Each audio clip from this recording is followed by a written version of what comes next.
नमस्कार दोस्तों, RP Singh study centre में आपका स्वागत है। जी हाँ दोस्तों, आज हम लोग क्लास 10th एनसीईआरटी मैथ में प्रश्नावली 13.1 प्रश्न संख्या 8 और 9 हल करेंगे, जो कि आगामी बोर्ड की परीक्षा से काफी क्या है, महत्वपूर्ण है। तो चलिए अपने सवाल की तरफ चलते हैं। कह रहे हैं ऊंचाई 2.4 सेंटीमीटर, ऊंचाई जो है 2.4 सेंटीमीटर और व्यास 1.4 सेंटीमीटर वाला एक ठोस बेलन में से एक क्या है, देखिए यहाँ पे सवाल को समझते हैं। ऊंचाई जो है 2.4 सेंटीमीटर, तो कहने का मतलब ये जो ऊंचाई है बेलन का, ये है 2.4 सेंटीमीटर।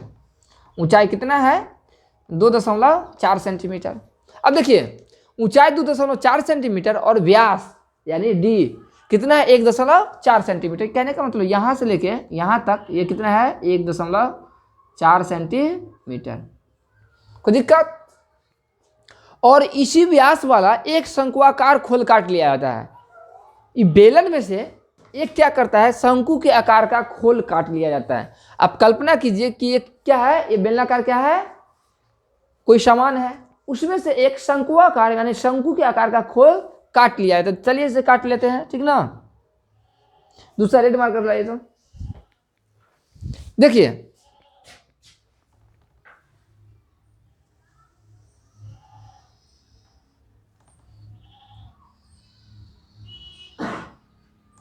एक शंकु के आकार का क्या हुआ, खोल काट लिया गया। देखिए तो बेलन में से इसी ऊंचाई और इसी व्यास वाला एक शंकुआकार खोल काट लिया जाता है। बेलन में से इसी ऊंचाई वाला और इसी व्यास वाला क्या किया, शंकुआकार खोल काट लिया गया, ठीक ना। तो ये भी क्या है, 2.4 सेंटीमीटर और इसी व्यास और शंकुआकार खोल काट लिया गया। तो शेष बचे हुए ठोस भाग का निकटतम वर्ग सेंटीमीटर में पृष्ठीय क्षेत्रफल ज्ञात कीजिए। कोई बात नहीं, देखिए आप सबसे पहले हम सवाल को समझेंगे। देखिए ये जो है बेलन का व्यास है, तो देखिए जो बेलन का व्यास है वह शंकु का भी व्यास है। तो सबसे पहले लिखेंगे, दिया गया है, क्या है, दिया गया है, क्या दिया गया है, बेलन का व्यास, बेलन का व्यास बराबर शंकु का व्यास। तो देखिए व्यास कितना है, 1.4 सेंटीमीटर। तो बेलन की त्रिज्या बराबर शंकु की त्रिज्या। तो लिख देंगे, डायरेक्ट लिख देते हैं। आप बात समझ गए ना। तो लिख देंगे r बराबर d/2। r बराबर क्या होता है, d/2। तो लिख देंगे 1.4/2, 2 सत्ते 14, तो 0.7 सेंटीमीटर, 0.7 सेंटीमीटर। तो देखिए ये जो निकला है त्रिज्या, वह बेलन का भी त्रिज्या है और शंकु का भी त्रिज्या है। कितना निकला, 0.7 सेंटीमीटर। अब लिखेंगे बेलन की ऊंचाई। तो देखिए जो बेलन की ऊंचाई है वह भी क्या है, शंकु की भी ऊंचाई है। क्या कि सेम ऊंचाई में से क्या किया है, शंकुआकार को खोल को काट करके निकाल लिया गया। देखिए ना, ऐसे करके झाँप देंगे तो शंकुआकार क्या खोल कटा हुआ है, ठीक। तो देखिए लिखेंगे बेलन की ऊंचाई बराबर शंकु की ऊंचाई। तो देखिए बेलन की ऊंचाई बराबर शंकु की ऊंचाई। तो देखिए ऊंचाई जो है 2.4 सेंटीमीटर, ठीक। अब थोड़ा आगे बढ़ते हैं कि कह क्या रहा है। तो कह रहा है कि शेष बचे हुए ठोस का निकटतम वर्ग सेंटीमीटर तक पृष्ठीय क्षेत्रफल ज्ञात कीजिए। तो शेष भाग का क्षेत्रफल, तो देखिए इसमें से हम शेष भाग का क्षेत्रफल निकालेंगे तो सबसे पहले बेलन का वक्र पृष्ठीय क्षेत्रफल निकलेगा। कहेगा कि सर बेलन का वक्र क्यों संपूर्ण क्यों नहीं निकलेगा, तो वक्र इसलिए निकलेगा क्योंकि ऊपरी भाग खुला हुआ है, तब तो उसमें शंकु काटा गया है। अगर आपको बिस्किट का डब्बा है, बिस्कुट खाना है, तो डब्बा को खोलिएगा तब तो खाइएगा, कि बंद डब्बा में से खा लीजिएगा, नहीं ना। तो ठीक उसी प्रकार यहाँ बेलन में से हम क्या करेंगे, ऊपरी भाग में से शंकुआकार को काटेंगे। यानी बेलन का ऊपरी भाग खुला हुआ है, तो ऊपरी भाग खुला है तो वक्र पृष्ठीय क्षेत्रफल होगा। तो देखिए लिखेंगे शेष भाग का क्षेत्रफल बराबर, शेष भाग का क्षेत्रफल बराबर। तो देखिए शेष भाग का जो क्षेत्रफल होगा वह होगा बेलन का वक्र पृष्ठीय क्षेत्रफल, जो शंकु भी है ना, तो क्या लिखेंगे, शंकु का वक्र पृष्ठीय क्षेत्रफल। जो देखिए बेलन का वक्र पृष्ठीय क्षेत्रफल निकल गया, शंकु का वक्र पृष्ठीय क्षेत्रफल, और नीचे में आधार भी तो है बेलन का, तो लिखेंगे जोड़ बेलन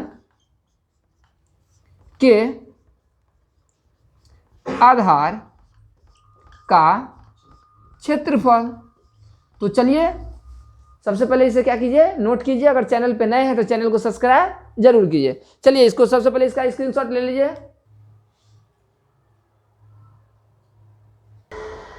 तो चलिए अब हम देखेंगे शेष भाग का जो क्षेत्रफल है बेलन का वक्र पृष्ठीय क्षेत्रफल, तो 2 पाई आर एच होता है। 2 का भी मान, पाई का भी मान पता है, आर का भी मान पता है और एच का भी मान पता है। अब शंकु का वक्र पृष्ठीय क्षेत्रफल होता है पाई आर एल।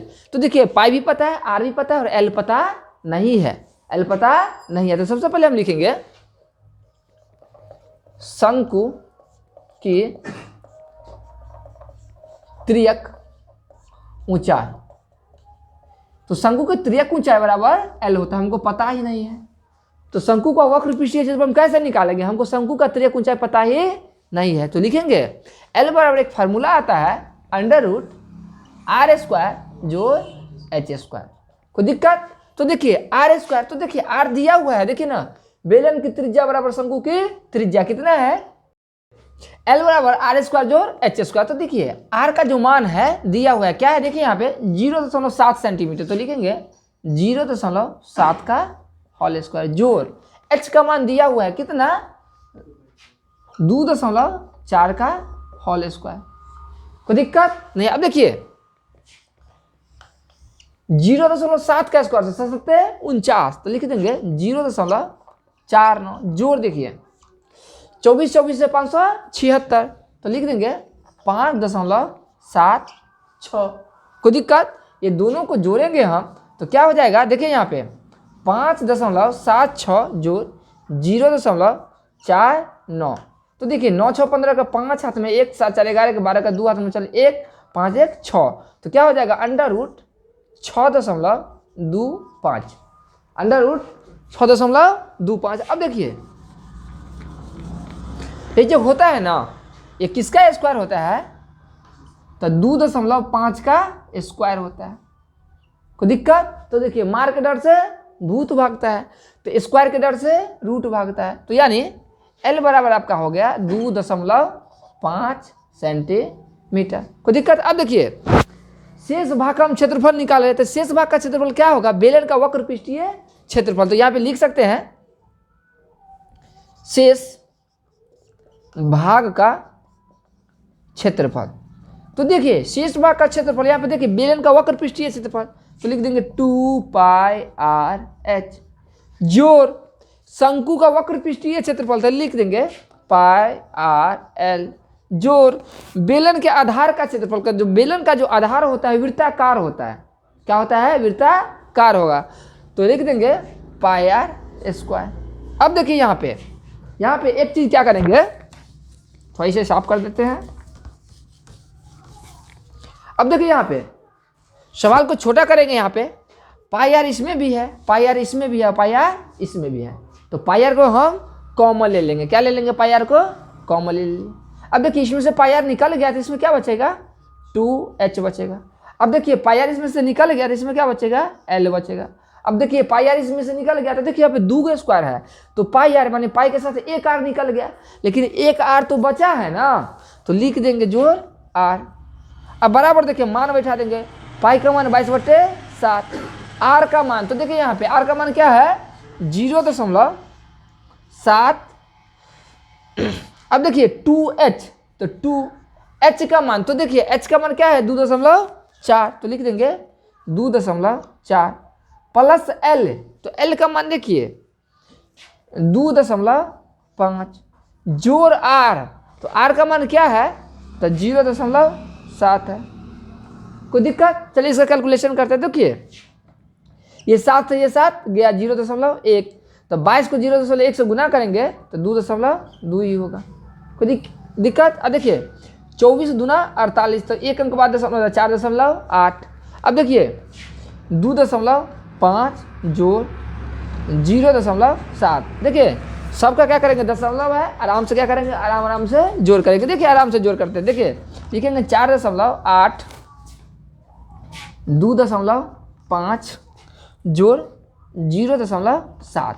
तो देखिए 8 7 15 और 5 20 का 0 हाथ में 2 बचा, 4 2 6 और 2 8, यानी 8.0 दशमलव का 0 का वैल्यू नहीं होता है, तो 2.2 गुने 8। कोई दिक्कत? अब देखिए इसे लिखेंगे हम, 8 दूनी 16 का 6 होगा, 8 दूनी 16 1 17, एक अंक बाद दशमलव है तो एक अंक बाद दशमलव बैठा देंगे। तो देखिए क्षेत्रफल है ना, तो 17.6 सेंटीमीटर स्क्वायर इसका क्या होगा, आंसर होगा। कहने का मतलब है जो शेष भाग का क्षेत्रफल होगा, शेष भाग का क्षेत्रफल होगा वह होगा 17.6 सेंटीमीटर स्क्वायर। परीक्षा की दृष्टि से काफी क्या ये महत्वपूर्ण क्वेश्चन है, इसे आप लोग आराम से नोट कीजिए। अब बार बार क्या कीजिए, रिवीजन कीजिए। मैथ क्या है, रिवीजन का चीज है, जितना अच्छा रिवीजन कीजिएगा उतना अच्छा आपका क्या आएगा, डिवीजन आएगा। तो चलिए आप इसे क्या कीजिए, नोट कर लीजिए।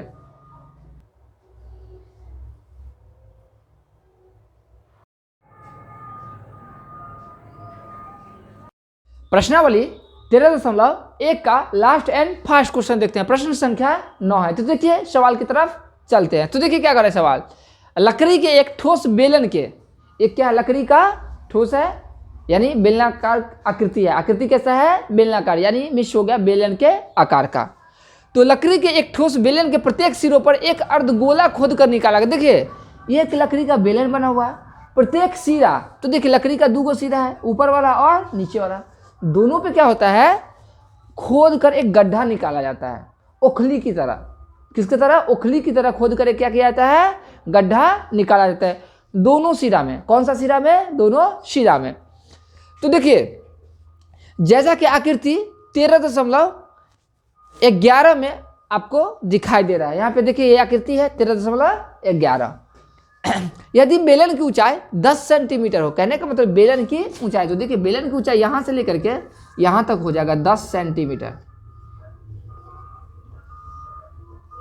यदि बेलन की ऊंचाई कितना हो, 10 सेंटीमीटर, बेलन की ऊंचाई 10 सेंटीमीटर है और आधार की त्रिज्या 3.5 सेंटीमीटर, यानी इसकी जो त्रिज्या है यहां से लेकर यहां तक ये है 3.5 सेंटीमीटर। त्रिज्या कितना है, 3.5 सेंटीमीटर। तो इस वस्तु का संपूर्ण पृष्ठीय क्षेत्रफल निकालिए। तो सीधी सी बात है, देखिए वस्तु का जो संपूर्ण पृष्ठीय क्षेत्रफल निकालेंगे वह निकालेंगे बेलन का वक्र पृष्ठीय क्षेत्रफल, बेलन का वक्र पृष्ठीय क्षेत्रफल। ठीक, क्या कि ऊपर वाला नीचे वाला क्षेत्रफल में क्या है, कटिंग किया हुआ है अर्धगोला के आकार का। तो लिखेंगे वस्तु का संपूर्ण पृष्ठीय क्षेत्रफल बराबर वस्तु का संपूर्ण पृष्ठीय क्षेत्रफल बराबर क्या होगा, बेलन का वक्र पृष्ठीय क्षेत्रफल। बेलन का क्या होगा, वक्र पृष्ठीय क्षेत्रफल। तो लिखेंगे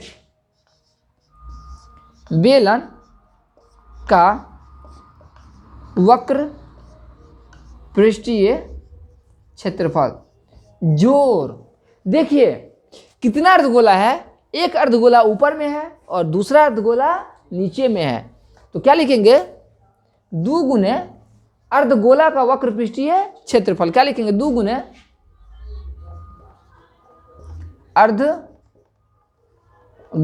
अर्धगोला का वक्र पृष्ठीय क्षेत्रफल।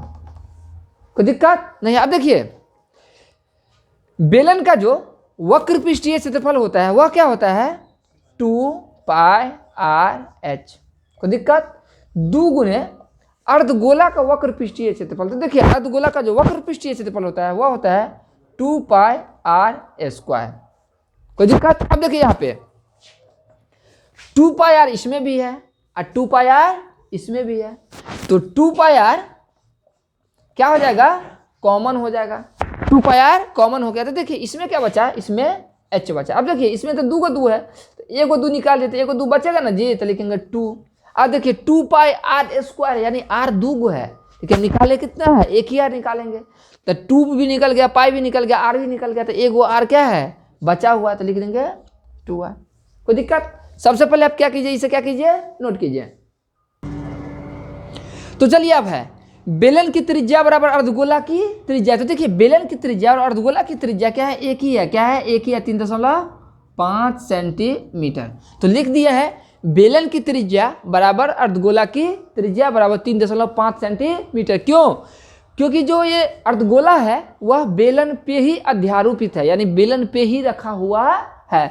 अब फिगर में साफ साफ दिख ही रहा है, ठीक। लिख देंगे बेलन की ऊंचाई, तो देखिए बेलन की ऊंचाई है 10 सेंटीमीटर। अब अभी हमें बता दी संपूर्ण वस्तु का जो संपूर्ण पृष्ठीय क्षेत्रफल होगा वह होगा, अभी बता ही दिया है, तो वह है 2 pi R into H plus 2r। तो देखिए 2 का मान 2 रख देंगे, पाई का मान 22/7 रख देंगे, r का मान देखिए कितना है 3.5 इंटू एच, तो देखिए h का मान कितना है 10 है, प्लस 2r, तो 2r का मान कितना है 3.5। कोई दिक्कत? अब देखिए यहाँ पे 7 पच्चे 35, तो 0.5। अब देखिए 22 पंचे 110, तो 2 गुने 110, एक अंक बाद दशमलव है 11.0।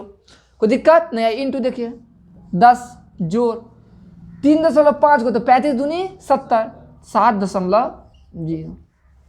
कोई दिक्कत नहीं? अब देखिए यहाँ पे दशमलव के बाद 0 का वैल्यू नहीं होता है, तो लिख देंगे 2 गुने 11 इंटू 10 प्लस 7। कोई दिक्कत नहीं? अब देखिए 11 दूनी 22 और 10 और प्लस 7 इंटू 10 7 17। अब देखिए 22 को हम किससे गुना करेंगे, 17 से। देखिए साइड में गुना कर लेंगे, 22 से 17 को गुना कर लेंगे। अब देखिए 7 दूनी 14 का 4 मतलब 22, 7 दूनी 14 1 15 154 और 22 का है 22, 4 हो गया, 5 2 7 हो गया और 2 1 3 हो गया, तो कितना हो गया 374। अब देखिए वस्तु का संपूर्ण पृष्ठीय क्षेत्रफल होगा, तो क्षेत्रफल जब भी होगा वह क्या होगा, स्क्वायर में होगा, तो लिखेंगे 374 सेंटीमीटर स्क्वायर। यही आपका क्या हो गया आंसर। तो चलिए आज के क्लास में इतना ही, फिर मिलते हैं नेक्स्ट क्लास में नेक्स्ट वीडियो के साथ। तब तक अपना ध्यान रखिए, मुस्कुराते रहिए और खुश रहिए। जय हिंद।